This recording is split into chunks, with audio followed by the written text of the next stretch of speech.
Supreme court में मनीष सिसोदिया जी की bell का केस सुना जा रहा था, तब सुप्रीम कोर्ट ने प्रोसिक्यूशन से बहुत तीखे सवाल पूछे। उन्होंने बार बार ईडी से एक ही सवाल पूछा कि आपके पास मनीष सिसोदिया जी से जुड़ी हुई मनी ट्रेल कहाँ है? क्या उनके पास पैसा आया? क्या उनके परिवार के पास पैसा आया? क्या उनकी किसी परिवार के या उनसे किसी जुड़ी हुई कंपनी के पास पैसा आया?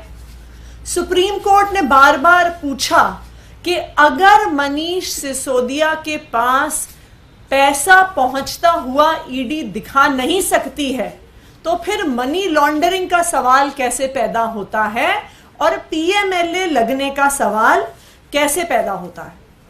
सुप्रीम कोर्ट ने यह भी सवाल पूछा कि जो सारी ईडी की प्रोसिक्यूशन का केस है वो सिर्फ और सिर्फ एक अप्रूवर दिनेश अरोड़ा की स्टेटमेंट्स के आधार पर है। इनफैक्ट जब हियरिंग चल रही थी तो सुप्रीम कोर्ट में यही कहा गया कि अप्रूवर तो अपनी जान बचाने के लिए कुछ भी कह सकता है, उसकी स्टेटमेंट पर कितना विश्वास किया जा सकता है। जो तीसरी चीज सुप्रीम कोर्ट ने उठाई, उन्होंने स्पष्ट तौर से बार बार ऑब्जर्व किया कि पॉलिसी मेकिंग कोर्ट के परव्यू में नहीं आती है। पॉलिसी मेकिंग में अगर लॉबिंग हुई भी तो लॉबिंग इलीगल नहीं है जब तक क्विड प्रो क्वो इस्टेब्लिश नहीं होता कि पैसे एक व्यक्ति से दूसरे व्यक्ति के हाथ में गए और जिस व्यक्ति के हाथ में गए उसने उस ब्लैक के पैसे को व्हाइट करने की कोशिश की, यानी मनी की लॉन्ड्रिंग की कोशिश की, तब तक पीएमएलए लागू नहीं होगा, तब तक कोई गुनाह नहीं होगा। इन तीखी ऑब्जर्वेशंस के बावजूद आज कोर्ट ने एक विपरीत ऑर्डर दिया है। जो सारे मुद्दे कोर्ट ने बार बार खुद उठाए, आज ऑर्डर में सुप्रीम कोर्ट ने बेल मनीष सिसोदिया जी को नहीं दी है। इसलिए अब हम जो ऑर्डर सुप्रीम कोर्ट ने दिया है वो शायद अभी थोड़ी ही देर पहले अपलोड हुआ है सुप्रीम कोर्ट की वेबसाइट पे, उस ऑर्डर को हम स्टडी करेंगे। उस ऑर्डर में जो भी सारे कानूनी मुद्दे उठाए गए हैं उसको आम आदमी पार्टी, हमारे सारे वकील गहराई से देखेंगे और जो सारे लीगल ऑप्शंस हमारे पास अवेलेबल हैं उनके आधार पर हमारे नेक्स्ट स्टेप्स को डिसाइड किया जाएगा। सुप्रीम कोर्ट का हम सम्मान करते हैं, लेकिन उस सम्मान को करते हुए भी हम बहुत सम्मान पूर्वक ये कहना चाहते हैं कि हम आज जो सुप्रीम कोर्ट ने निर्णय दिया है उस निर्णय से असहमत हैं और उस निर्णय को लेकर आगे क्या क्या कानूनी कार्रवाई हो सकती है उसको बिल्कुल एक्सप्लोर करेंगे। आम आदमी पार्टी एक ईमानदार पार्टी है। अरविंद केजरीवाल और मनीष सिसोदिया के नेतृत्व में जो दिल्ली सरकार चली है और आज भी चल रही है, आज तक 1 रुपए के भ्रष्टाचार में भी कोई भी आम आदमी पार्टी का नेता शामिल नहीं हुआ है। आम आदमी पार्टी ईमानदार थी, ईमानदार है और ईमानदार रहेगी। और मुझे आज भी इस बात पे पूरा भरोसा है कि आम आदमी पार्टी पे कितने केसेस होते रहें, लेकिन आखिरकार एक भी पैसे के भ्रष्टाचार का सबूत सामने नहीं आएगा, क्योंकि ना आम आदमी पार्टी ने कभी भ्रष्टाचार किया है ना कभी भ्रष्टाचार करेगी। धन्यवाद।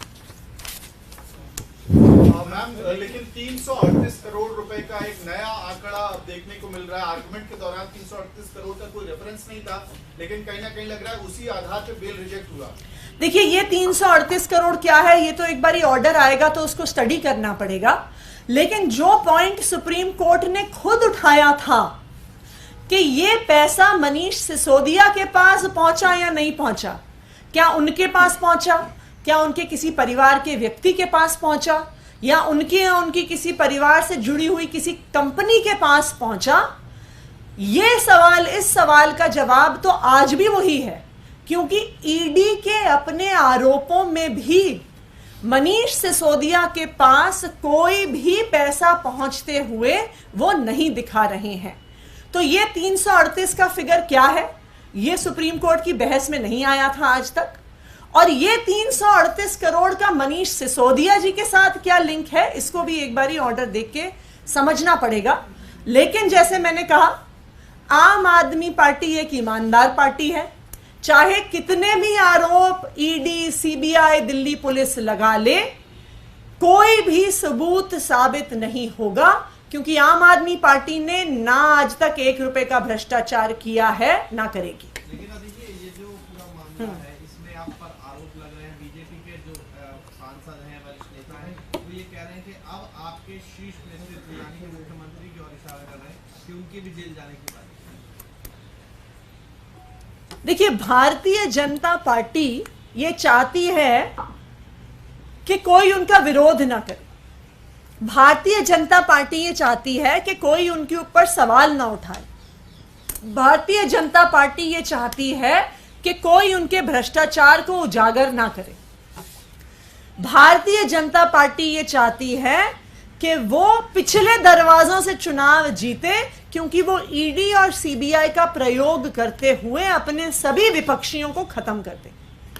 आज अगर आप देखिए, चाहे आम आदमी पार्टी हो, चाहे टीएमसी हो, चाहे कांग्रेस हो, चाहे डीएमके हो, जो कोई भी पार्टी भारतीय जनता पार्टी के विरोध में खड़ी है, उनके खिलाफ पूरे सरकारी तंत्र का ऊपर से नीचे तक प्रयोग किया जा रहा है।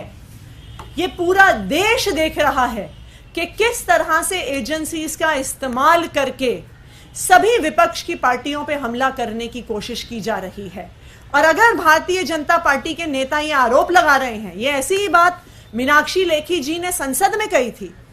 जब संसद में दिल्ली सर्विसेज बिल पर बहस चल रही थी और विपक्ष के किसी नेता ने सवाल उठाया था, तो उन्होंने तो सदन में ही बोल दिया था कि अब आपकी ईडी में अरेस्ट होने की बारी है, अब आपकी जेल जाने की बारी है।